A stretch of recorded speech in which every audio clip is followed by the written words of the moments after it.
Buenas noches y bienvenidos nuevamente a nuestra sesión de lectura, hoy con el documento 77 del libro de Urantia.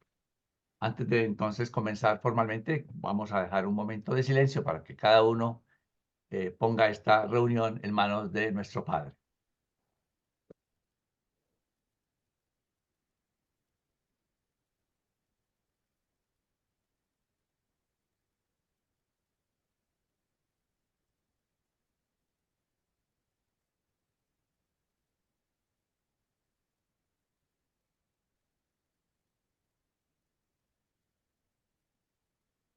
Muy bien, entonces, sin más demora, los quiero dejar ahora con Javier Martínez, que está a cargo de iniciar la lectura en la noche de hoy. Adelante, Javier.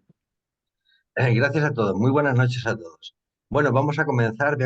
Voy a intentar compartir y vamos a ver si aquí. Bueno, me imagino que se ve ya, ¿no? Sí. Bueno, tengo que confesaros una cosa y es que cuando yo empecé a leer el libro de Durantia me encontré con capítulos o, bueno, con numerales más o menos complejos, unos más fáciles de entender y otros más difíciles de entender. Pero realmente cuando me encontré con este, lo encontré extraño, lo sigo encontrando extraño y es uno de los capítulos dentro del libro de Durantia que más incertidumbre me han producido. Lo digo un poco a nivel personal. Bien, vamos a empezar a leer es el documento 77, los seres intermedios. Nos dicen los reveladores lo siguiente. Dice que la mayoría de los mundos habitados albergan a uno o más grupos de ciertos seres singulares. Es decir, que no solamente están estos seres intermedios, sino que hay otros seres que también son bastante singulares, de los cuales los reveladores no nos hacen referencia. Dice que los cuales existen a un nivel de vida que media entre los mortales de los reinos y las órdenes angélicas. Por tanto, se llaman seres intermedios. De hecho, el nombre que se le han puesto a los intermedios siempre lleva a confusión, pero bueno, aquí no lo clarifica, que están entre medias. Dice, parecen ser accidente del tiempo, pero se encuentran en un ámbito tan vasto y son ayudantes tan valiosos que todos nosotros los hemos aceptado desde hace mucho tiempo como orden especial, como orden esencial de nuestro servicio planetario combinado. En Urantia funcionan dos distintas órdenes de seres intermedios. El cuerpo primario más antiguo, que surgió en los tiempos de Dalamatia, y el grupo secundario más joven, cuyo origen data de los tiempos de Adán. Los seres intermedios primarios, que son el primer grupo. Dice que los seres intermedios primarios tienen su génesis sobre Urantia en una interrelación insólita de lo material y lo espiritual. Sabemos que existen criaturas similares en otros mundos y en otros sistemas, pero se originaron por técnicas disímiles. Disímiles es por técnicas distintas, en la traducción más castellanizada. Conviene tener siempre presente que los autootorgamientos sucesivos de los hijos de Dios en un planeta evolutivo producen marcados cambios en la organización espiritual del reino y algunas veces modifican el funcionamiento de la interrelación de las acciones espirituales y materiales, de tal forma que crean situaciones efectivamente difíciles de comprender. Y de hecho a mí me costó mucho trabajo entender este hecho. El estado de los 100 miembros corpóreos del séquito del príncipe Caligastia constituye un ejemplo de estas mismas interrelaciones singulares.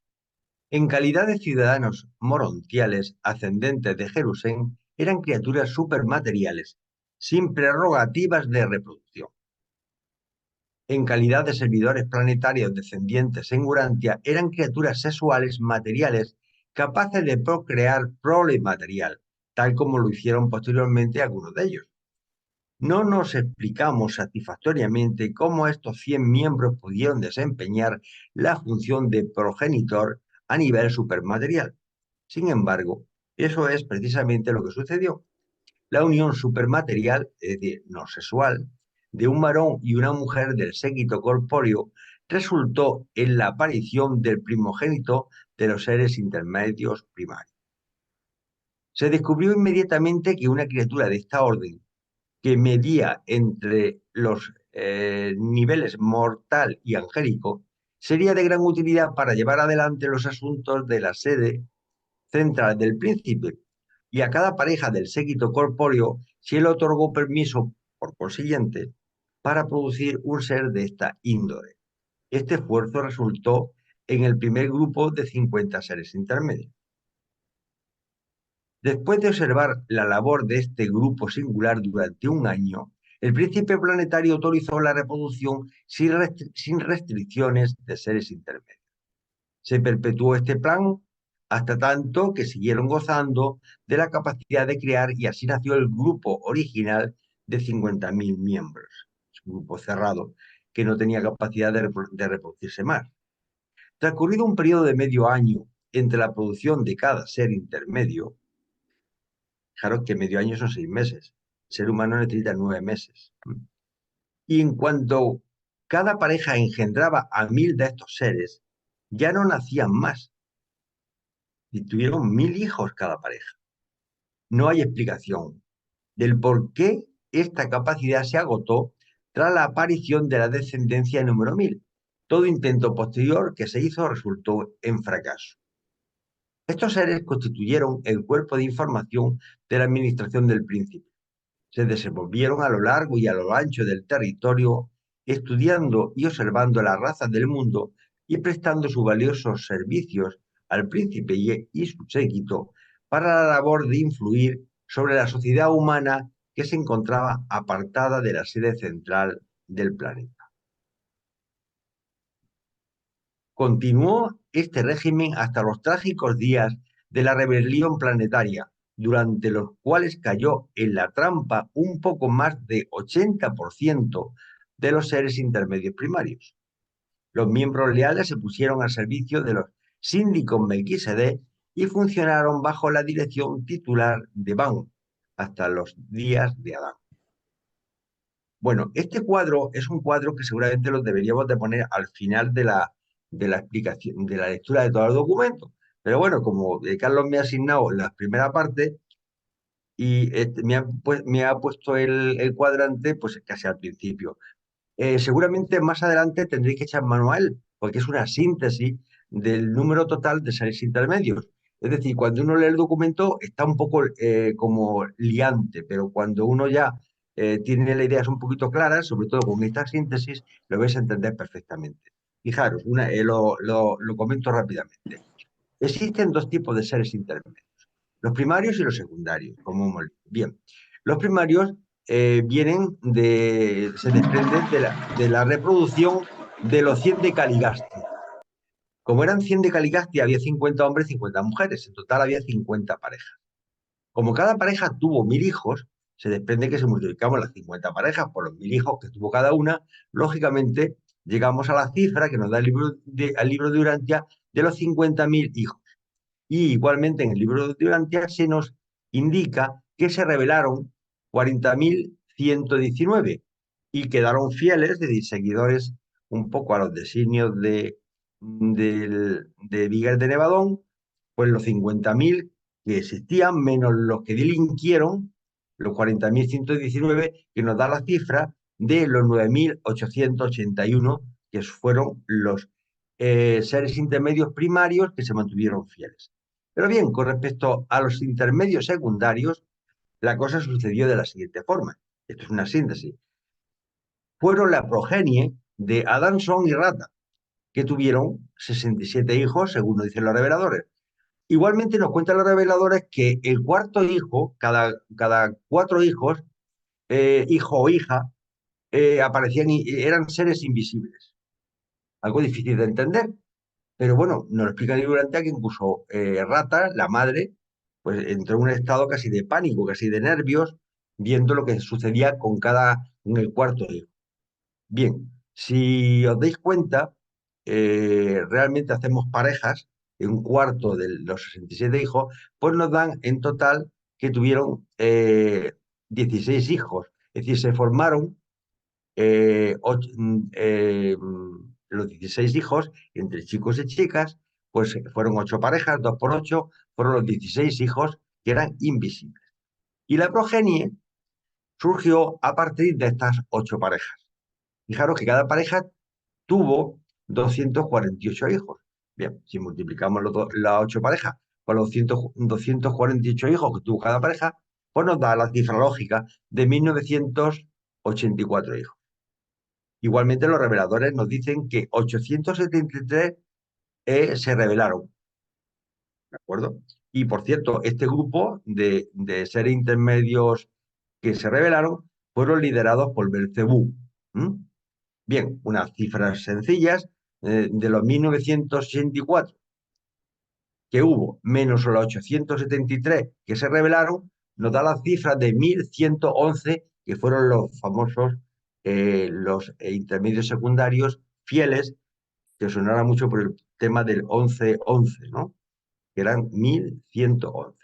Y bien, y como síntesis global, podemos decir que se formó luego un grupo que llamaban los seres intermedios unidos, que se formaron, que fueron los que se mantuvieron viviendo en la Tierra, en nuestro planeta Urantia, que de los primarios, como bien hemos comentado, eran 9.881, más los secundarios, que fueron 1.111. Si sumamos las dos cifras, nos da que el total, el montante total de los seres intermedios unidos, era de 10.992, que son los seres intermedios que actualmente viven en nuestro planeta Urano.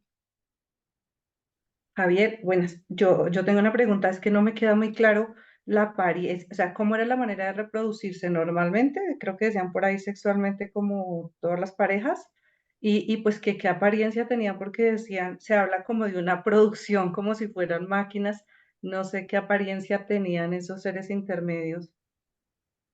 Pues te puedo contestar muy poco. Es decir, la apariencia yo me imagino que serían humanos igual que las personas normales, me imagino. Lo que pasa es que tenían una cierta capacidad de que se hacían invisibles, que tampoco lo entiendo, pero bueno, esto es lo que dice el libro de Durantia. Y la primera pregunta que me habías hecho era, perdón, Marta.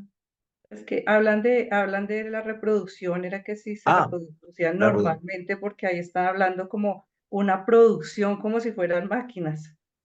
Pues la verdad es que tampoco te sé responder a esa pregunta. Yo no sé si a qué te la sabría responder, pero es que yo no, efectivamente, realmente son como máquinas reproductoras y sinceramente, en el caso además de los seres intermedios primarios, no era una reproducción sexual, en el sentido clásico que podemos conocer los que estamos aquí presentes. Con lo cual, la imaginación al poder. Yo particularmente no, siempre me resultó un documento muy extraño, difícil de entender y es lo que hay.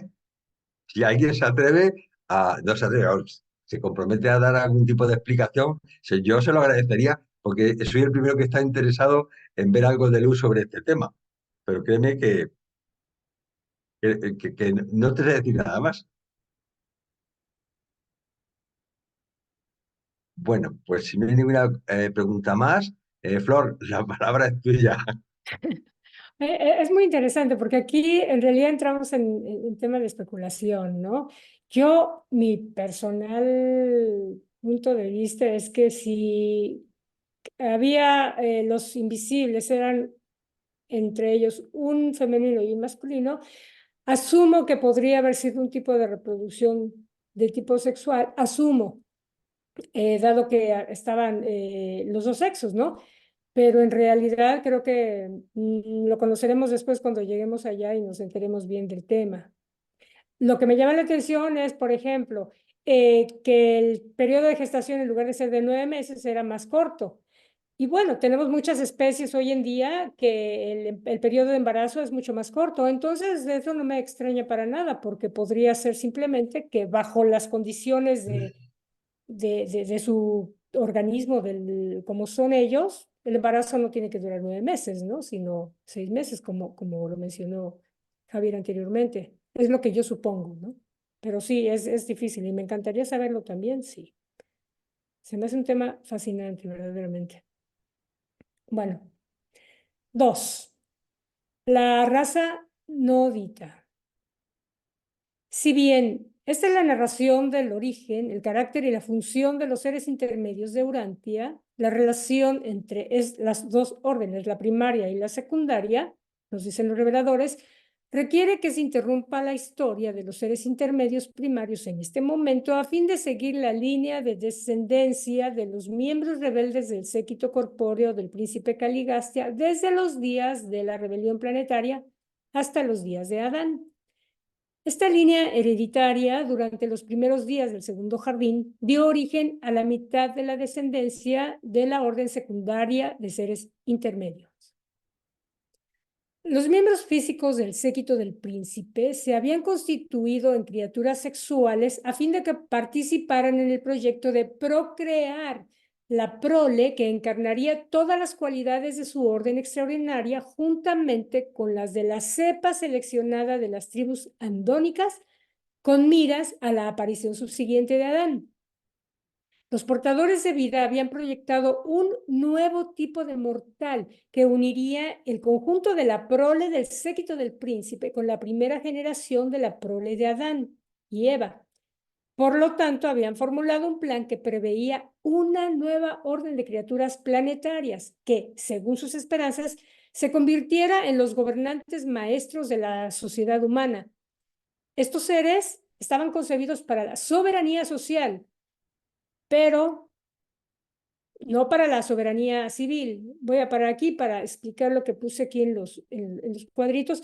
El de la izquierda, el que ven en azul, es prácticamente la parte más sobresaliente del texto, donde dice que los portadores de vida habían proyectado, o sea, fíjense desde cuándo ya venía la idea de un nuevo tipo de mortal diferente, que fuera consecuencia de la prole del séquito y la primera generación de Adán y Eva. Entonces, yo no sé si el séquito estaba programado para reproducirse luego, aunque yo tengo entendido, creo, según leí, que debía de ser después. Y ahí van a esperar bastante hasta que llegaran Adán y Eva, para que la primera generación de Adán y Eva se mezclaran con la prole del séquito del príncipe. Y entonces, los portadores de vida habían formulado una nueva orden de criatura planetaria que se convertirían en gobernantes maestros de la soberanía social. Esto es algo muy interesante porque quizá nos hubieran derivado un nuevo orden social hoy en día.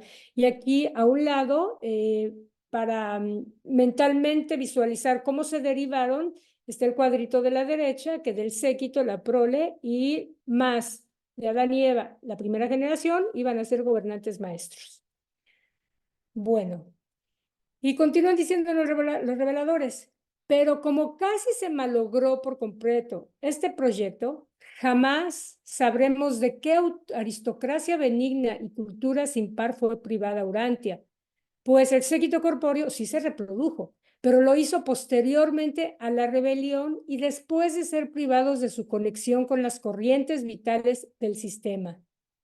Y aquí nos explican más al respecto de cómo estaba su composición. Dicen, la era post-rebelión en Urantia presenció muchos acontecimientos insólitos. Una gran civilización, la cultura de Dalmatia, se desmoronaba. Había gigantes, noditas, en la tierra en aquellos días, y cuando estos hijos de los dioses se llegaron a las hijas de los hombres y les engendraron hijos, estos fueron los valientes de antaño, los varones de renombre, aunque los eran difícilmente hijos de los dioses. El séquito y sus primeros descendientes, voy a repetir esto, aunque eran difícilmente hijos de los dioses, el séquito y sus primeros descendientes fueron considerados como tales por los mortales evolucionarios de aquellos días distantes. Incluso su estatura vino a ser magnificada por las versiones tradicionales. Este, pues, es el origen del cuento folclórico casi universal de los dioses que descendieron a la tierra y ahí, con las hijas del hombre, engendraron una antigua raza de héroes. Esta leyenda se confundió más aún con las mezclas raciales de los adanitas, quienes aparecieron posteriormente en el segundo jardín. Ahí nos explican el tema de la mitología en gran parte, ¿no? Bueno, ya que los 100 miembros corpóreos del séquito del príncipe llevaban plasma del germen de las cepas humanas andónicas, al practicar ellos la reproducción sexual, Se esperaría naturalmente que su prole se parecería mucho a los hijos de otros progenitores andonitas. Pero cuando los 70 rebeldes del séquito, o sea, los seguidores de Nod, de hecho, se entablaron en la reproducción sexual, sus hijos resultaron muy superiores a los pueblos andonitas, así como a los Sangik en casi todos los aspectos. Esta superioridad inesperada caracterizó no solo las cualidades físicas e intelectuales, sino también las capacidades espirituales. Estos rasgos mutantes que aparecieron en la primera generación de noditas resultaron de ciertos cambios que se habían forjado en la configuración y los componentes químicos de los factores hereditarios del plasma del germen andónico. Estos cambios fueron ocasionados por la presencia de poderosos circuitos de mantenimiento vital del sistema de Satania en el cuerpo de los miembros del séquito. Estos circuitos vitales hicieron que los cromosomas del modelo especializado de Urantia se reorganizaran más al estilo de los modelos inherentes en la especialización estandarizada sataniana de la manifestación de vida ordenada nevadónica. La técnica de esta metamorfosis del plasma germen por acción de las corrientes vitales del sistema es parecida a aquellos procedimientos por los cuales los científicos de Urantia modifican el plasma del germen de las plantas y animales mediante los rayos X.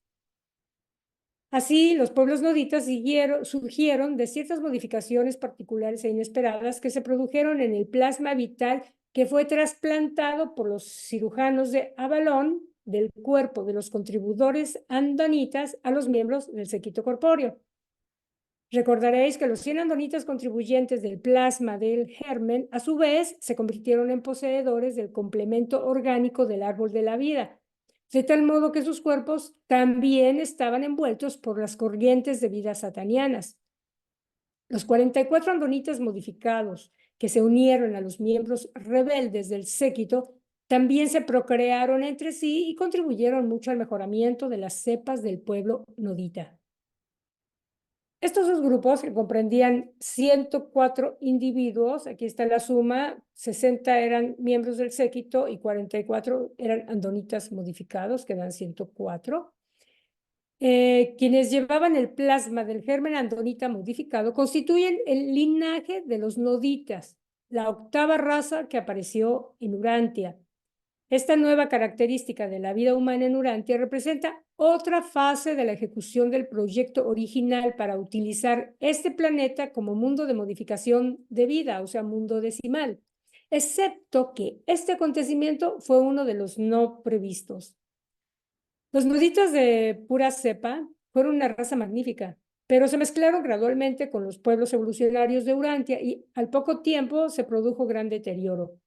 A los 10.000 años de la rebelión habían perdido mucho terreno, hasta tal grado que su vida promedio no duraba mucho más que la de las razas evolucionarias. Cuando los arqueólogos desentierran las crónicas en tabletas de arcilla de los descendientes sumerios de los noditas más recientes, se descubren listas de reyes sumerios que se remontan en el tiempo varios miles de años. A medida que se van remontando cada vez más, el reinado de cada uno de estos reyes se prolonga de unos 25 o 30 hasta 150 o más años. Esta prolongación del reinado de los reyes más antiguos significa que algunos de los primeros jefes noditas, o sea, los descendientes inmediatos del séquito del príncipe, en efecto vivieron más tiempo que sus sucesores más recientes, y también indica un esfuerzo por estirar sus dinastías hasta la época de Dalmatia. Las inscripciones referentes a individuos de vida tan larga se deben también a la confusión entre meses y años como periodos de tiempo. Lo anterior se observa además en la genealogía bíblica de Abraham y en los primeros registros de los chinos. La confusión del mes compuesto de 28 días o estación con el año compuesto de más de 350 días que se produjo posteriormente explica las versiones tradicionales de las vidas humanas tan largas. Existen constancias de un hombre que vivió más de 900 años. Asumo que se refieren a Matusalén, que es el que todos conocemos bajo esa característica. Este periodo en realidad representa menos de 70 años y durante mucho tiempo se consideraron tales vidas como muy largas. Posteriormente se las designó como 3/20 más 10. La medición del tiempo por el mes, compuesto de 28 días, perduró mucho tiempo después de los días de Adán, pero cuando los egipcios emprendieron la reforma del calendario, hace alrededor de 7.000 años, lo realizaron con gran precisión, introduciendo el año de 365 días. Como ven, aquí nos da una explicación detallada de cómo se derivaron exactamente los nuditas, ¿no? Y es interesante, porque fue una de las razas fuertes, también, la octava. ¿Preguntas? ¿Dudas? ¿Comentarios? Se entendió perfecto. Ok, está bien. Entonces le cedemos la palabra a Javier Javier, Martínez, nuevamente. Adelante. gracias, Flor. Bueno, es interesante la parte esta que nos ha comentado el tema de, porque claro, la medición del tiempo ha ido cambiando a lo largo de los siglos. Inicialmente la medición se hacían, eran meses lunares, 28 días. Y eso es una de las causas por las, no es igual los 28 días que los 30 o 31 que tenemos ahora. La Torre de Babel.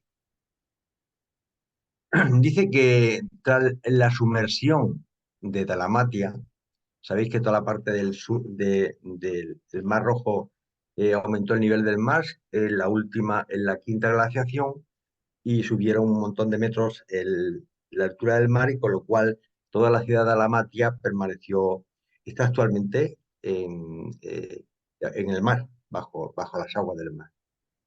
Tras la sumersión de Dalmatia, los noditas se trasladaron hacia el norte y el este y al cabo fundaron como sede central racial y cultural la ciudad nueva de Dilmun. Y cerca de 50.000 años después de la muerte de Nod, cuando la prole del séquito del príncipe había llegado a ser demasiado numerosa como para subsistir en las tierras circunvecinas, estaban al lado de las vecinas, inmediatas a su ciudad nueva de Dilmun, y después de que habían expandido sus dominios, emparentándose con las tribus andonitas y sanguí continuas a las fronteras de su territorio, se les ocurrió a sus dirigentes que deberían tomar medidas para preservar su unidad racial. Por consiguiente, se convocó un consejo de las tribus y tras muchas deliberaciones se adoptó el plan de Bablot, un descendiente de Nod. Bablot propuso erigir un ostentoso templo a la glorificación racial en el centro del territorio que ocupaba que ocupaba en ese entonces. La torre de este templo no tendría igual en el mundo. Habría de ser un importante monumento conmemorativo a su grandiosidad pasajera. Muchas personas deseaban que este monumento se levantara en Dilmun, pero otras, recordando las tradiciones de las inundaciones de la primera capital, Dalmatia, arguían que una estructura tan grande se debería emplazar a salvo de los peligros del mar. Pavlov pretendió que los edificios nuevos se convirtieran en núcleo del futuro centro de cultura y civilización nodita. Prevaleció al fin su designio y se comenzó a construir de acuerdo con su esquema. La ciudad nueva habría de llamarse Pavlov, en honor al arquitecto y constructor de la torre. Este lugar más adelante llegó a conocerse con el nombre de Pavlov y a la larga por el de Babel. Pero entre los noditas seguían habiendo discrepancias de opinión con respecto a los planes y propósitos de esta empresa. Tampoco estaban sus dirigentes totalmente de acuerdo en cuanto a los planos de construcción ni al uso de los edificios una vez construidos. A los 4 años y medio de haberse iniciado las obras de construcción, estalló una gran disputa sobre el objetivo y motivo por los que se edificaba la torre. Tan enconada se puso la polémica que se paró toda la construcción. Los portadores de alimentos difundieron la noticia de la disensión y fue congregándose en el emplazamiento de las obras una multitud proveniente de las tribus. Se pusieron las tres opiniones divergentes sobre el propósito por el que se levantaba la torre. ¿Cuáles eran esas tres opiniones divergentes? Pues vamos a leerlas. La primera, el grupo más grande, casi 50%, deseaba que se construyera la torre como monumento conmemorativo a la historia y superioridad racial noditas. Pensaba que debería ser una estructura grande e imponente que incitara a la admiración de todas las generaciones futuras. La segunda fracción quería que se concibiera la torre para conmemorar la cultura de Dilmun. Previeron que Bablov llegaría a ser un gran centro de comercio, arte y manufactura. Y finalmente el tercero, que era el grupo más pequeño y minoritario, sostenía que la construcción de la torre ofrecía una oportunidad para espiar el desatino de sus progenitores que habían participado en la rebelión de Caligastia. Opinaban que la torre debería consagrarse a la adoración del Padre de todos, que todo el propósito de la ciudad nueva, debería ser lo de asumir la posición de Dalmatia, funcionar como el centro cultural y religioso para los bárbaros vecinos. Inmediatamente fue derrotada por votación el grupo religioso. La mayoría rechazó la doctrina de que sus antepasados hubieran sido culpables de rebelión. Le ofendía semejante estigma racial. Tras haber descartado uno de los tres puntos de vista de la disputa y no logrando dirimir los otros dos por debate, incurrieron en la lucha. Los humanos siempre lo resolvemos todo a palo, como bien os dais cuenta incluso históricamente en la actualidad. Los religiosos, los no combatientes, huyeron a sus hogares en el sur, en tanto que sus compañeros lucharon hasta quedar casi aniquilados. Hace alrededor de 12.000 años se hizo un segundo esfuerzo por erigir la Torre de Babel. Las razas combinadas de los anditas, que eran los noditas, con los adanitas, se propusieron levantar un nuevo templo sobre las ruinas de la primera estructura, pero no había suficiente respaldo para la empresa. Se vino abajo por su propio peso pomposo. Durante mucho tiempo se conoció esta región con el nombre de la Tierra de Babel. Bueno, os he puesto aquí, esto es una foto pero que está retocada, que la realidad está en peores circunstancias, y representa un poco lo que fue la Torre de Babel. La Torre de Babel existió históricamente y ahí están las ruinas. Lo que pasa es que la construcción era a base de ladrillo y lógicamente después de los movimientos sísmicos, lluvias y que la temperatura de aquellos tiempos no es igual que la de ahora, entonces aquello era prácticamente un vergel, no es ahora que realmente hay un desierto, pues aquello se deshizo.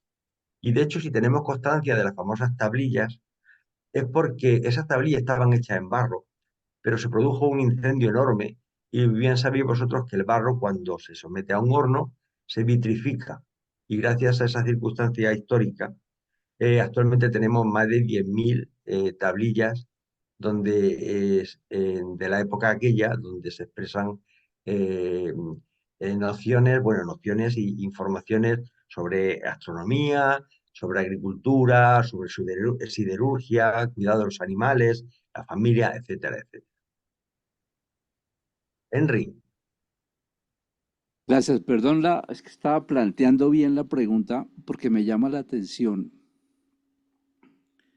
que habla de esa torre, su construcción de hace 12.000 años. Sí, 10.000 habla de años. 12.000. ¿Mm?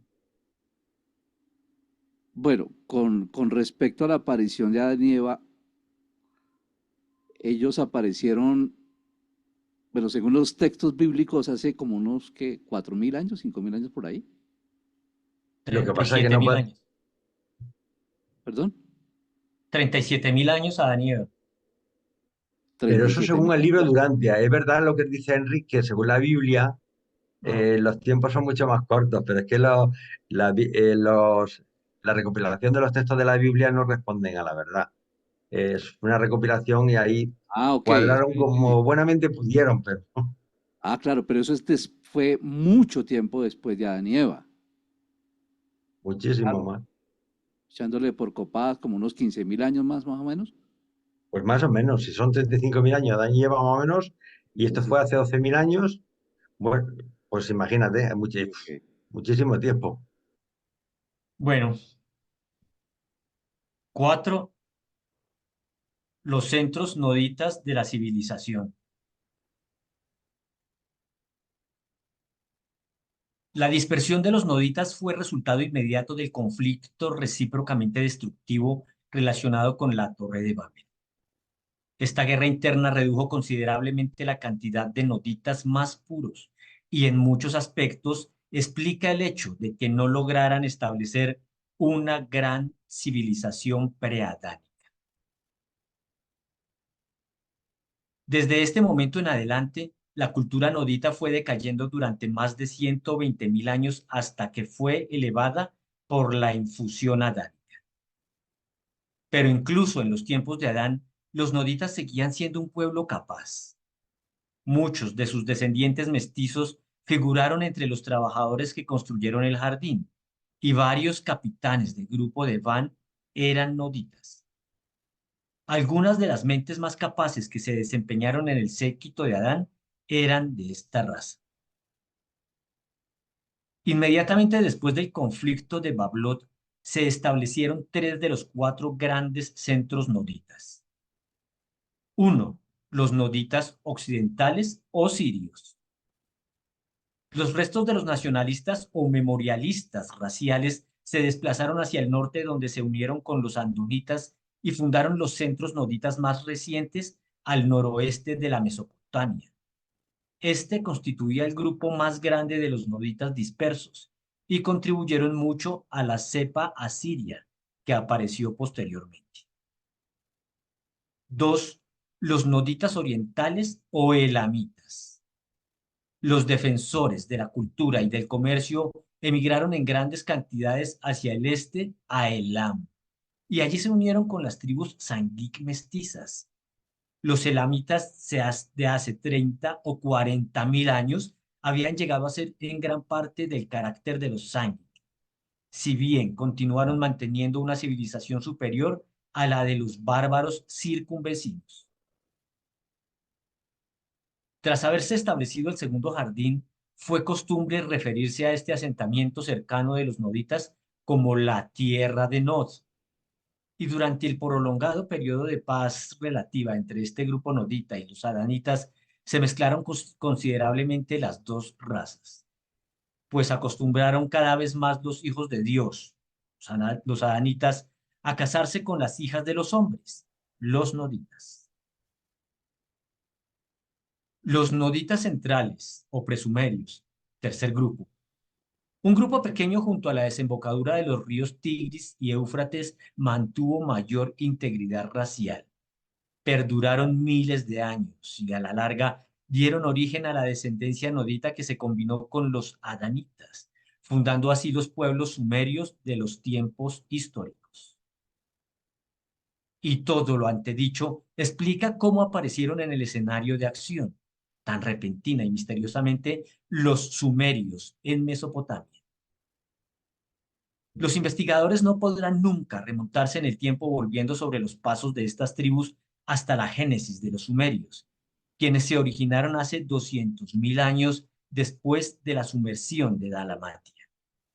Sin rastro alguno de su origen en ninguna otra parte del mundo, estas tribus antiguas súbitamente se ciernen sobre el horizonte de la civilización con una cultura plenamente desarrollada y superior, que comprendía templos, metalurgia, agricultura, animales, alfarería, tejeduría, derecho mercantil, códigos civiles, ceremonial religioso y un antiguo sistema de escritura.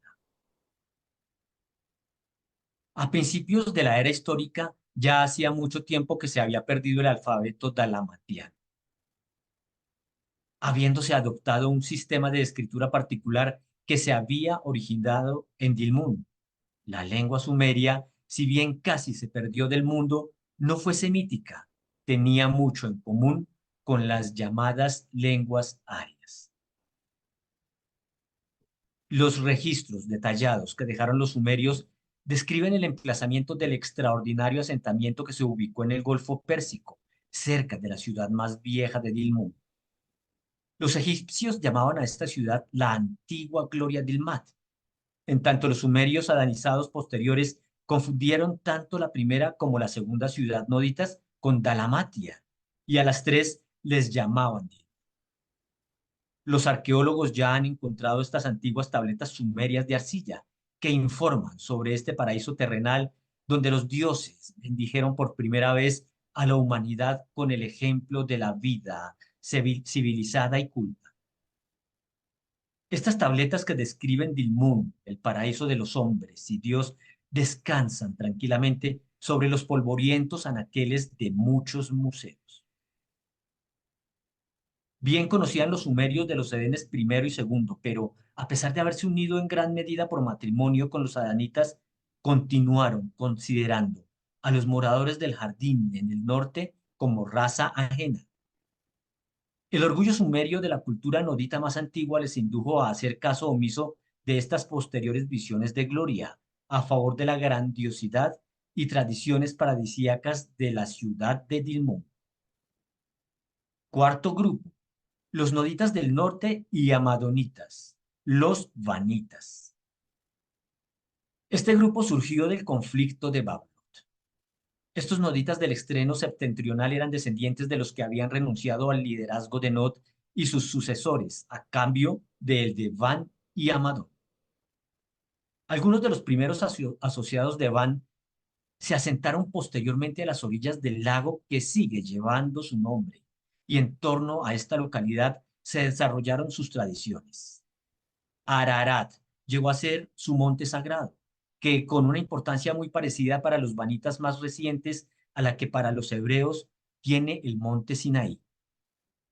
Hace 10.000 años, los antepasados vanitas de los asirios enseñaron que su ley moral de 7 mandamientos había sido entregada a Van por los dioses en el monte Ararat. Creían firmemente que Van y su asociado Amadón fueron llevados del planeta vivos, mientras estaban en lo alto del monte, absortos en adoración. Aquí está el mapa donde se encuentra hoy en día el lago de Van, que es el mayor lago de Turquía, y se encuentra en el extremo oeste del país. Es un lago salino de origen volcánico sin salida para sus aguas, que recibe su caudal de numerosos ríos y arroyos que descienden de las montañas circundantes. O sea, tiene tremenda historia ese lago y sus alrededores. El monte Ararat era la montaña sagrada del norte de la Mesopotamia, y como gran parte de vuestras narrativas tradicionales sobre estos tiempos antiguos surgieron de los babilonios, como la historia de la inundación. No es de extrañar que el monte Ararat y su región se integraran posteriormente en la historia judía de Noé y el diluvio universal.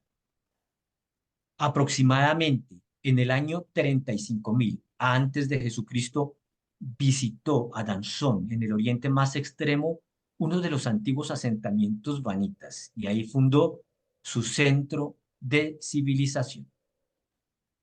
Bueno, una historia muy interesante que nos siguen contando, y que ya como que nos va alcanzando, ¿no? Ya podemos ver dónde están ubicados los sitios, dónde se asentaron los sirios, los asirios, bueno, cómo van haciendo la civilización eh, anterior a la moderna.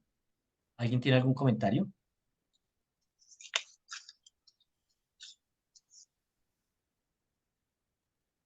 Javier, adelante. Gracias. No, pues también con respecto al numeral anterior, y este es cómo la tradición oral va cambiando las cosas, ¿no? Que el cuento que nos llega a nosotros de ese revuelto, no, que la Torre de Babel, lo que nos contaron, lo que nos cuentan de estas razas, de cómo se unieron, cómo se separaron de los sumerios, que hay tantas teorías por allá raras, y de lo que supuestamente dice, como que hay un revuelto muy grande de mucha información, pues que yo digo que es la tradición oral, ¿no? Que se ha ido como perdiendo y cada quien le pone o le quita, y así va cambiando la verdad. Al final nos llega un cuento bien raro. Era eso. Así es, Javier, pero qué bueno que ahora llega la revelación a aclararnos y a mostrarnos cómo fue que sucedieron las cosas en realidad. Yo creo que es importante aclarar un concepto, y es que esas miles de tablillas que actualmente efectivamente descansan en los museos, no se imprimieron en un día, sino que se imprimieron a lo largo de miles de años. Entonces, claro, las primeras serían las más originales en base a la información que tenían, digamos, más cercana, digamos, un poco a los primeros padres, ¿no? Pero las últimas, pues imaginaos, la transmisión era oral. Incluso el papiro se descubrió muy posterior. Se escribía en las pieles de los animales y en tablillas de barro que normalmente pues, se deshacían, se perdieron. Las que se han mantenido es por lo que ya he comentado, porque hubo un incendio enorme y realmente el barro, la primera capa del barro se cristalizó y gracias a ello han llegado hasta ahora. Si no hubiera desaparecido completamente todo. Entonces, en las últimas tablillas, pues ya era algo como onírico. La gente, en base a lo que leía y a lo que escuchaba, pues inventaron historias que dieron lugar a un montón de historias, incluso eh, ya lo se había leído, lo del 10.º planeta, de extraterrestres, de muchísimas cosas, pues que actualmente se relacionan incluso con otros nombres que han modificado la historia en su integridad. Gracias al libro de Durantia tenemos una historia un poco más fideligna, no muy completa, porque lo único que nos dice son a grandes rasgos lo que pasó, pero realmente es una síntesis. Fijaros que en tantos miles de años debieron de suceder muchísimas historias. Así es, Javier, muchas gracias. ¿Alguien tiene otro comentario? O si no, le cedo el paso a Carlos García. Gracias, Luis. Quinto, Adanzón y Rata. Ya que se han descrito los antecedentes noditas del linaje de los seres intermedios secundarios, esta narración debería tratar en este momento de la mitad adánica de su linaje, pues los seres intermedios también son los nietos de Adanzón, el primogénito de la raza violeta de Urantia. Adanzón formó parte de aquel grupo de hijos de Adán y Eva que optó por permanecer en la tierra con su padre y madre. Este hijo, el mayor de Adán, había oído a Van y a Madón contar a menudo la historia de su hogar en las tierras altas del norte, y después de haberse establecido el segundo jardín, resolvió salir en busca de esa tierra de sus sueños juveniles. A la sazón tenía Adanzón 120 años y había sido padre de 32 hijos de sangre pura del primer jardín. Quería quedarse con sus padres y ayudarles a construir el segundo jardín, pero le perturbaba sobremanera la ausencia de su consorte y sus hijos, que habían elegido todos irse a Edentia junto con los demás hijos adánicos que optaron por llegar a ser pupilos de los Altísimos. Adanzón no quiso abandonar a sus padres en Urantia. Era renuente a huir de las penalidades y peligros, pero opinaba que las asociaciones del segundo jardín dejaban mucho que desear. Se empeñó mucho en llevar adelante las primeras actividades de defensa y construcción, pero decidió salir para el norte en cuanto le fuera posible. Aunque la partida fue totalmente grata, a Adán y Eva les pesó mucho que se les fuera su hijo mayor, que saliera a un mundo extraño y hostil, pues temían que no volviera jamás. Con Adanzón salió hacia el norte en busca de este pueblo de sus fantasías infantiles, una compañía de 27 miembros. En poco más de 3 años, el grupo de Adanzón, de hecho, dio con el objetivo de su aventura. Mire todo lo que duró el viaje, 3 años. Y en este pueblo descubrió a una mujer maravillosa y bella, de 20 años, que afirmaba ser la última descendiente de pura cepa del séquito del príncipe. Esta mujer, Rata, dijo que sus antepasados eran descendientes de 2 de los miembros caídos del séquito del príncipe. De su raza no quedaba nadie más que ella, pues no tenía hermanos ni hermanas vivos. Casi se había decidido a no casarse y había resuelto morir sin dejar prole, pero le entregó el corazón al majestuoso Adanzón. Cuando supo la historia del Edén y cómo se habían hecho realidad las profecías de Bam y Amadón, y mientras escuchó la narración de la caída del jardín, le absorbía una sola idea, la de casarse con este hijo y heredero de Adán. Pronto le llegó a gustar la idea a Adanzón. En poco más de 3 meses se casaron. Tuvieron Adanzón y Rata una familia de 67 hijos. Dieron origen a un gran linaje de dirigentes del mundo, pero lograron más que eso. Conviene recordar que estos dos seres eran en realidad superhumanos. Cada cuarto hijo que produjeron era de un orden singular. Frecuentemente este era invisible. Mire que dice frecuentemente, no siempre. Frecuentemente este era invisible. Da la posibilidad de que alguno no. Jamás en la historia del mundo había ocurrido tal cosa. Rata se perturbó mucho, hasta se puso supersticiosa. Pero Adanzón bien sabía que existían los seres intermedios primarios y llegó a la conclusión de que se producía ante sus ojos un fenómeno similar. Al nacer el segundo hijo de comportamiento extraño, determinó casarlos, puesto que uno era varón y el otro era hembra. Y aquí quiero dar un comentario personal. Recordemos que ellos eran realmente, como dice acá arriba, superhumanos, no eran humanos como nosotros.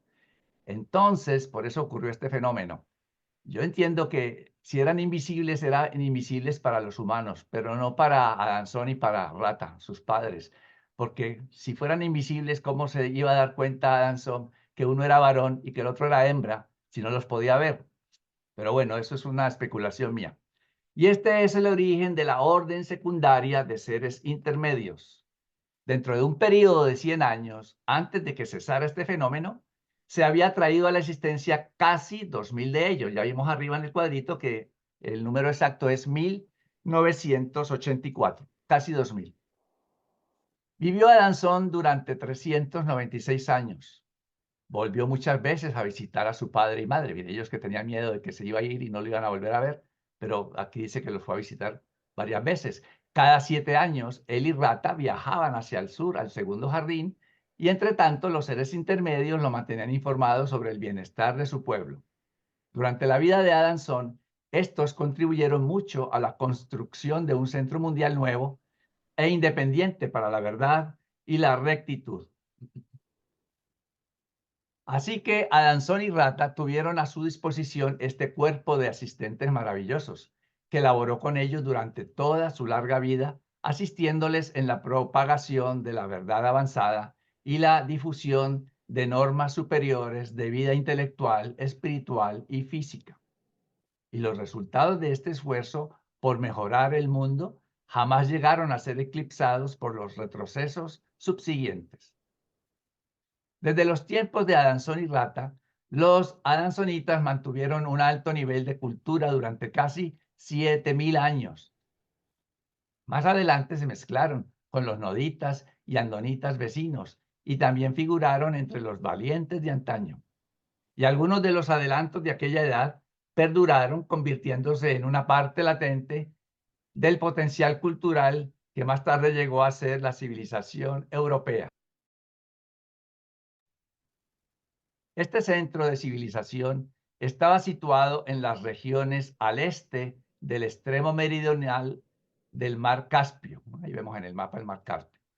Cerca de Koper Dag, que es donde nos muestra ahí el mapita, esa cordillera. A poca altura de las estribaciones de Turquestán se encuentran los vestigios de lo que una vez fue la sede adanzonita de la raza violeta. En estos parajes altos, situados en una antigua franja fértil que yace en las estribaciones más bajas de la cordillera Copet, lograron surgir en distintos periodos 4 culturas diversas que fueron fomentadas respectivamente por 4 grupos diferentes de los descendientes de Adán. El segundo de estos grupos emigró hacia el oeste, a Grecia y las islas del Mediterráneo. Los restos de los descendientes de Adanzón emigraron hacia el norte y oeste, entrando en Europa con la cepa combinada de la última ola andita que surgió de la Mesopotamia. Y también figuraron entre los invasores andita arios de la India. Muy bien, pues entonces aquí conocemos un poco más el origen de los seres intermedios secundarios. Si hay alguna pregunta, algún comentario, bienvenido. Bueno, yo os voy a hacer un comentario que es importante. Hace muy pocos años se descubrieron unas ruinas en el límite con Siria. Se llama Gobekli Tepe y realmente es donde está el segundo jardín del Edén. El segundo jardín está allí y esas ruinas ahora mismo se están limpiando. Es una zona extensísima donde aparecen un montón de inscripciones, todas hechas a mano, en unas piedras de tipo común, son unas Ts muy altas que os recomiendo que si os interesa el tema, busquéis por internet porque hay muchísima información publicada al respecto y sería interesante que porque de momento solamente han sacado piedras y esculturas, pero ojalá se encontraran restos óseos de las personas que vivieron allí porque realmente serían eh, hermanos nuestros que vivieron en el segundo jardín del Edén. Sería interesante. Sí, así es, Javier, sí. Gracias. Mónica, Sí, tengo una pregunta que no sé si me van a poder responder, pero por último para que la pensemos entre todos. Si los seres secundarios se supone que aún viven, ¿cierto? Que son los hijos invisibles de Adamson y Rata. Y los hijos materiales, bueno, obviamente son materiales, pero ellos también podrían, porque son hijos de padres superhumanos, también podrían haber seguido viviendo hasta ahora. Ana Isabel, Gracias.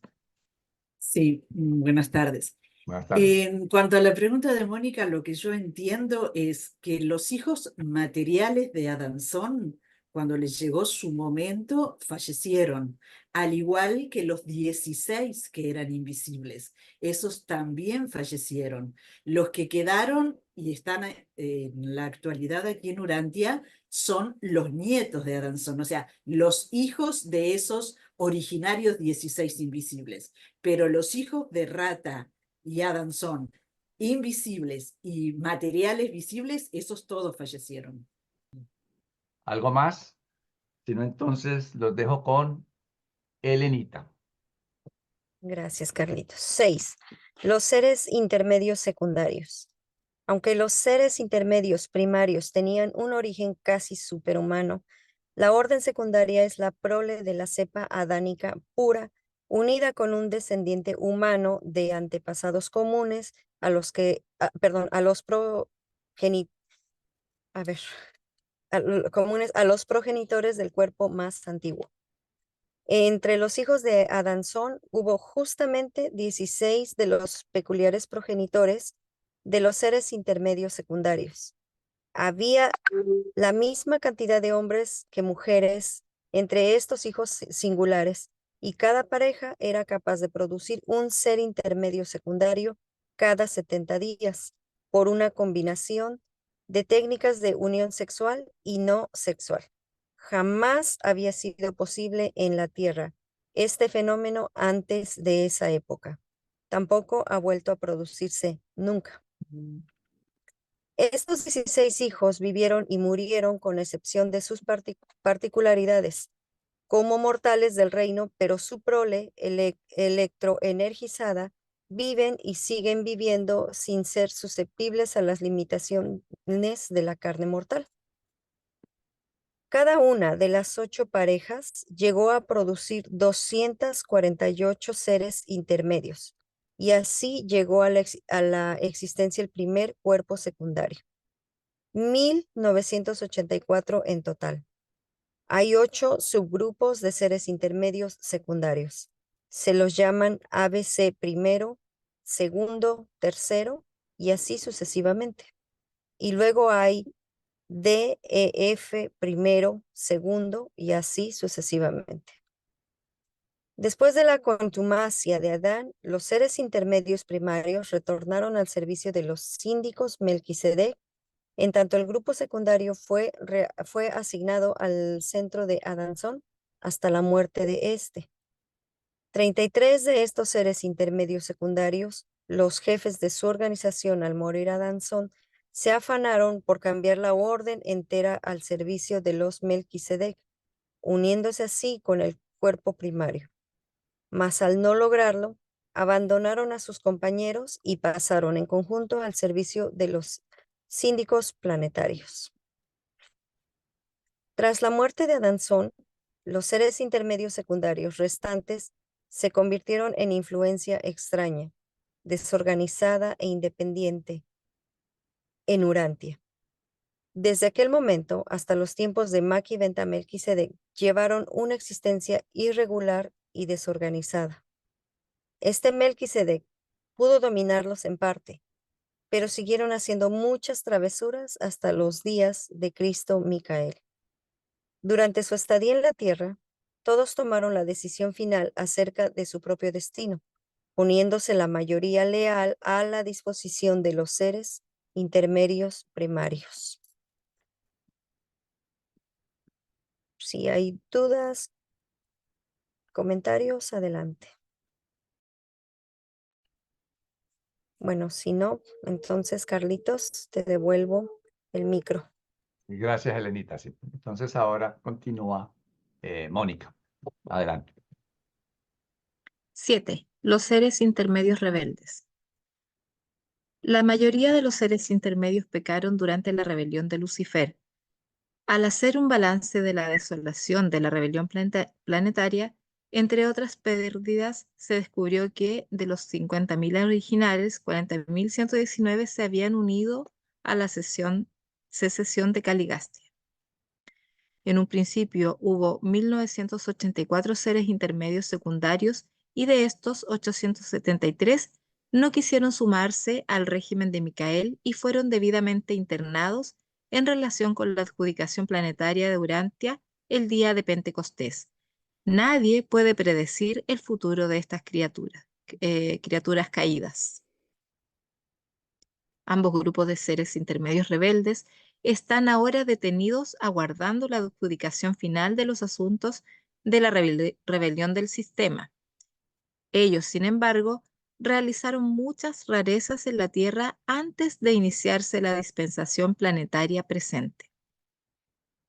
Estos seres intermedios desleales, sobre todo los asociados de Belcebú, el jefe de los seres intermedios apóstatas, podían dejarse ver a los ojos mortales bajo ciertas circunstancias, pero no hay que confundir a estas criaturas singulares con los querubines y serafines rebeldes que también estaban en la tierra hasta el momento de la muerte y resurrección de Cristo. Algunos de los escritores más antiguos tuvieron a estos rebeldes seres intermedios por espíritus malignos y demonios, y a los serafines apóstatas por ángeles malos. En ningún mundo pueden los espíritus malignos tomar posesión de una mente mortal después de la vida de un hijo autootorgador paradisiaco. Pero antes de los días de Cristo Micael en Urantia, antes del advenimiento universal de los ajustadores de pensamiento y el derrame del espíritu del Maestro sobre toda carne, estos seres intermedios rebeldes de hecho pudieron influir sobre las mentes de ciertos mortales inferiores y controlar hasta cierto punto sus acciones. Esto se logró de forma muy similar a cómo funcionan los seres intermedios leales cuando se desempeñan de guardianes eficientes del contacto de las mentes del cuerpo reservista del destino de Urantia. En aquellos momentos en los que el ajustador, en efecto, se separa de la personalidad durante una temporada de contacto con los seres inteligentes superhumanos. No es mera figura retórica cuando los registros manifiestan, y le trajeron todos los que tenían dolencias, los afligidos por diversas enfermedades y tormentos, los endemoniados y lunáticos. Jesús sabía y reconocía la diferencia entre la demencia y la posesión demoníaca, aunque estos estados se confundían mucho en la mente de los que vivieron en su época y generación. Incluso antes de Pentecostés, ningún espíritu rebelde pudo dominar una mente mortal, y desde aquel día hasta las mentes débiles de los mortales inferiores están libres de estas posibilidades. Desde el advenimiento del Espíritu de la verdad, los presuntos conjuros de demonios han sido más bien cuestión de confundir a la creencia en la posesión del demonio con la histeria, la locura y la imbecilidad. Pero no vayáis a imaginar que tal caso no fue realidad en tiempos pasados, solo porque el autootorgamiento de Micael ha liberado por siempre a todas las mentes humanas en Urantia de la posibilidad de ser poseídas por el demonio. Actualmente, el entero grupo de seres intermedios rebeldes está encarcelado por mandato de los Altísimos de Dentia. Ya no deambulan por este mundo propensos a hacer travesuras. Aparte de la presencia de los ajustadores del pensamiento, el derrame del espíritu de la verdad sobre toda carne imposibilitó para siempre que los espíritus desleales de cualquier índole y aspecto invadieran nuevamente aún las mentes humanas más endebles. Desde el día de Pentecostés, jamás podrá volver a producirse tal suceso como el de ser poseído por un demonio. Repito esa parte porque es muy importante. Desde el día de Pentecostés jamás podrá volver a producirse tal suceso como el de ser poseído por un demonio.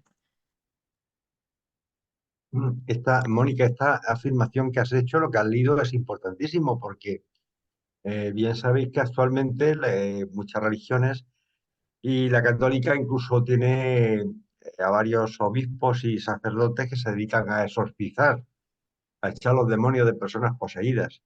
Entonces esto nos debe empezar a hacer cuestionar que se está confundiendo dentro de la misma Iglesia católica, bueno, y también evangelistas y testigos de Jehová, se está confundiendo la posesión con, bueno, se está confundiendo ciertos estados de histeria, de procesos mentales con temas de posesiones demoníacas. Entonces, bueno, ya la cultura del cine se ha encargado de hacer centenares de películas de posesiones diabólicas y tal, que está muy bien para pasar un rato de miedo viendo una película, pero que realmente no responde a la verdad.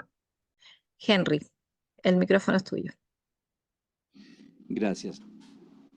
A mí de todas maneras me surge pues una duda, porque en algún punto, bueno, leí, decía que cuando el ajustador de pensamiento de una persona sale, porque sencillamente ese ser no quiere que esté ese ajustador de pensamiento, eventualmente lo consideran como un ser muerto en vida. Hay allí en ese momento, digamos, porque tengo entendido que Caligasta anda por ahí todavía dando botes, tengo entendido que puede haber eventualmente algún ingreso de ese ser, o qué es lo que pasa ahí realmente. No, yo creo que en esos casos simplemente Caligasta puede influir en esas mentes. Ahora, cuando narran de los 3 tipos de muerte que hay, tú justamente acabas de mencionar una, es cuando un ser humano que en teoría ya, y con palabras del libro Durante, dice, declarado en bancarrota por el ajustador que estaba dentro de esa mente y el serafín guardián, entonces le dan permiso al ajustador para que se vaya.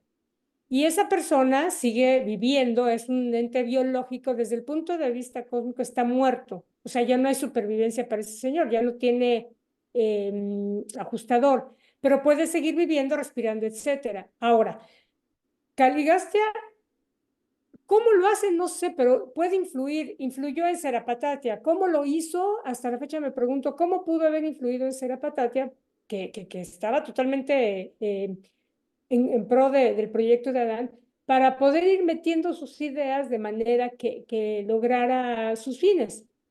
O sea, ¿cómo influyen las mentes? No lo sé, pero no puede posesionarse de las mentes, simplemente influye para un fin determinado y porque no hay ajustador, yo supongo. Por otro lado, hoy en día, bueno, ya no puede haber, y qué bueno que lo leíste y lo recalcaste, Mónica, que ya no puede haber ese tipo de exorcismos porque ya no hay entes que entren dentro de un ser humano. Ana Isabel. Sí, yo quería aportar una cosita con respecto a la pregunta de Henry de por qué Caligastia lo dejaron acá.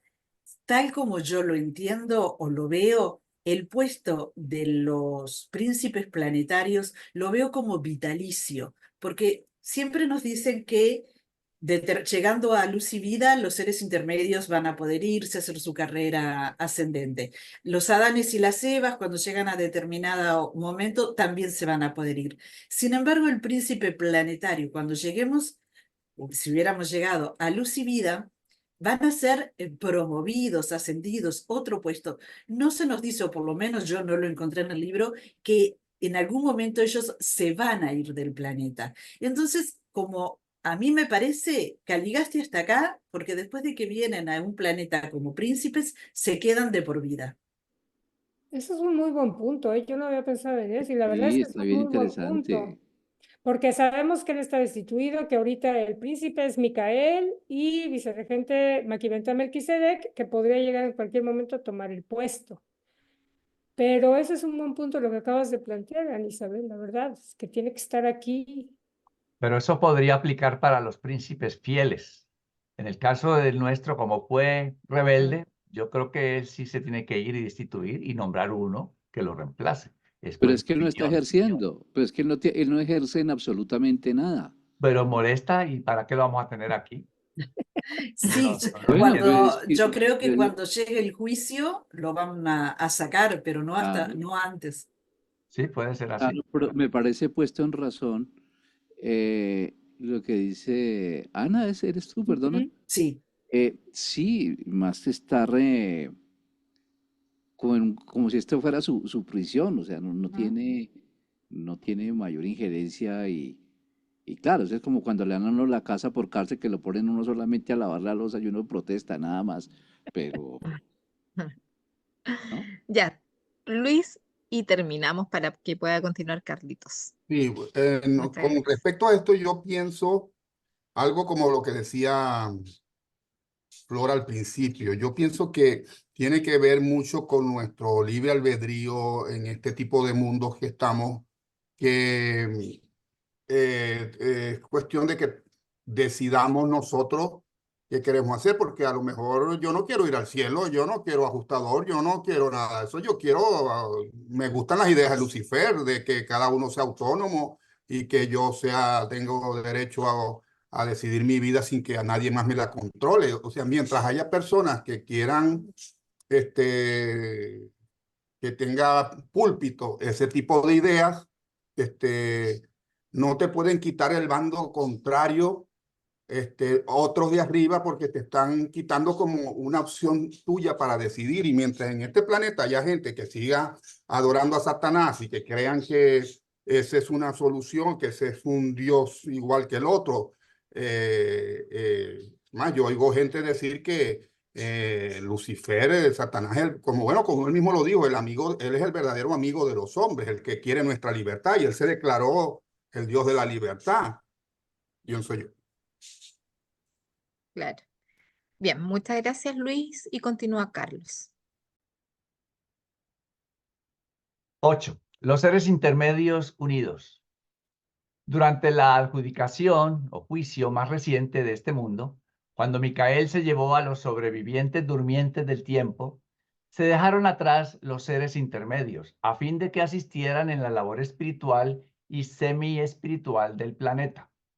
En este momento funcionan como un solo cuerpo, que comprende las dos órdenes, ¿no? La primaria y secundaria, y asciende a 10.992 miembros en total. Actualmente los miembros más antiguos de cada orden se alternan en el gobierno de los seres intermedios unidos de Urantia. Este régimen ha prevalecido tras su amalgamación en un grupo poco después de Pentecostés. Los miembros de la orden más antigua o primaria se conocen generalmente por números. Se les suele asignar nombres como 1, 2, 3 el primero, 4, 5, 6 el primero y así sucesivamente. En Urantia se designan alfabéticamente a los seres intermedios adánicos, o sea, secundarios, a fin de distinguirlos de la designación numérica de los seres intermedios primarios. Ambas órdenes son seres no materiales en lo que respecta a la nutrición y la absorción de energía, pero comparten muchos rasgos humanos y pueden gozar y comprender vuestro humor, así como vuestra adoración. Cuando se asignan a mortales, entran en el espíritu del trabajo, reposo y juego humanos. Pero los seres intermedios no duermen ni poseen la capacidad de procreación. En cierto sentido, los miembros del grupo secundario se diferencian como masculinos y femeninos. De costumbre, se refiere a ellos como él o ella, y suelen colaborar en parejas mixtas. Los seres intermedios no son hombres, tampoco son ángeles, pero los seres intermedios secundarios se aproximan más por naturaleza, más a los hombres, ¿no? Se aproximan por naturaleza más a los hombres que a los ángeles. Son hasta cierto punto de vuestras razas y son por tanto muy comprensivos y compasivos en el trato con los seres humanos. Son de valor incalculable para los serafines en la labor que éstos realizan para las distintas razas de la humanidad. Y las dos órdenes son imprescindibles para los serafines, quienes sirven de guardianes personales de los mortales. Los seres intermedios unidos de Urantia están organizados para servir con los serafines planetarios de acuerdo con los dones innatos y conocimientos adquiridos relativos a los siguientes grupos. Primero, mensajeros intermedios. Este grupo tiene nombre, constituye un cuerpo pequeño y es de gran utilidad en un mundo evolucionario en lo referente al servicio de la comunicación personal rápida y segura. Segundo, centinelas planetarios. Los seres intermedios son los guardianes, los centinelas de los mundos del espacio. Ejecutan los importantes deberes de observadores de los numerosos fenómenos y tipos de comunicación que les son importantes a los seres supernaturales del reino. Patrullan el ámbito del reino espiritual invisible del planeta. Tercero, personalidades de contacto. Siempre se emplean los seres intermedios en los contactos hechos con los seres mortales de los mundos materiales, tales como con el sujeto por el cual se transmitieron estas comunicaciones, ¿no? Como llegó el libro de Urantia. Constituyen estos seres un factor esencial en tales enlaces de los niveles espiritual y material. Cuarto, asistentes para el progreso. Estos son los seres intermedios más espirituales y están distribuidos como asistentes de las distintas órdenes de serafines que funcionan en grupos especiales en el planeta. Los seres intermedios varían considerablemente en sus capacidades para hacer contacto con los serafines arriba y con sus primos humanos abajo. Para los seres intermedios primarios, es sumamente difícil, por ejemplo, hacer contacto directo con entes materiales. Se hallan considerablemente más próximos al tipo de ser angélico y por tanto se les suele asignar a trabajar con y sirviendo a las fuerzas espirituales residentes en el planeta. Actúan como compañeros y guías para visitantes celestiales y estudiantes de estadía provisional, en tanto que los seres intermedios secundarios son casi exclusivamente agregados al ministerio de las criaturas materiales del reino. Los 1111 seres intermedios secundarios leales efectúan misiones importantes en la Tierra. Comparados con sus asociados primarios, son indudablemente materiales. Existen un poco más allá del campo de la visión humana y cuentan con suficiente libertad de adaptación para hacer a voluntad contacto físico con lo que los humanos llaman cosas materiales. Estas criaturas singulares tienen ciertos poderes sobre las cosas del tiempo y del espacio, incluyendo a las bestias del reino. Gran parte de los fenómenos más concretos que se atribuyen a los ángeles han sido ejecutados por los seres intermedios secundarios. Cuando los primeros maestros del Evangelio de Jesús fueron encarcelados por los ignorantes jefes religiosos de aquella época, un verdadero ángel del Señor abrió por la noche las puertas de la cárcel y los sacó. Esa historia la encontramos en Hechos 5:19 y ahí fue un ángel del Señor realmente el que hizo eso. Pero en el caso de la liberación de Pedro, después de la muerte de Santiago, por orden de Herodes, fue un ser intermedio secundario quien llevó a cabo la labor atribuida a un ángel. Eso está en Hechos 12, 7, 10 y allí efectivamente dice que un ángel, pero aquí nos está aclarando que no fue un ángel el que hizo eso, sino un ser intermedio secundario. Hoy día les corresponde desempeñar de forma inadvertida la tarea principal de asociado de enlace personal con aquellos hombres y mujeres que constituyen el cuerpo reservista del destino del planeta. La labor de este grupo secundario, competentemente secundada por miembros del cuerpo primario, produjo la coordinación de personalidades y circunstancias en Urantia que indujeron finalmente a los supervisores celestiales del planeta a iniciar aquellas peticiones que resultaron en el otorgamiento de los mandatos que hizo posible la serie de revelaciones de las cuales forma parte esta presentación. Nos está hablando del origen del libro Urantia. Pero conste que los seres intermedios no están implicados en las sórdidas acciones que acontecen bajo la designación general de espiritismo. Actualmente en Urantia, los seres intermedios, que son de reputación honorable, sin excepción, no están relacionados con los fenómenos de la así llamada videncia y no suelen permitir que los humanos presencien sus actividades físicas, que algunas veces les son necesarias, ni otros contactos con el mundo material tal como son percibidos por los sentidos humanos. Y aquí, pues en este cuadrito están los diferentes grupos en que se han dividido los seres intermedios de Urantia, como un resumen de lo que acabamos de leer. Muy bien. ¿Una pregunta, comentario? Para que entonces continuemos con Flor, el numeral 9. Adelante, Flor. Muchas gracias, Carlitos. 9. Los ciudadanos permanentes de Urantia.